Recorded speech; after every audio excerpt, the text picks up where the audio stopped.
ஊரு சனம் தான் வாழ நல்ல காலம் வந்தாச்சு.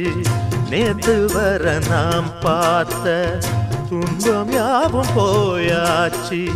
வீடு வர ஆத்து தண்ணி வந்து தாகம் தீந்தாச்சு. வீதியெல்லாம் பள்ளி கூட வெல்லு ஓச கேட்டாச்சு.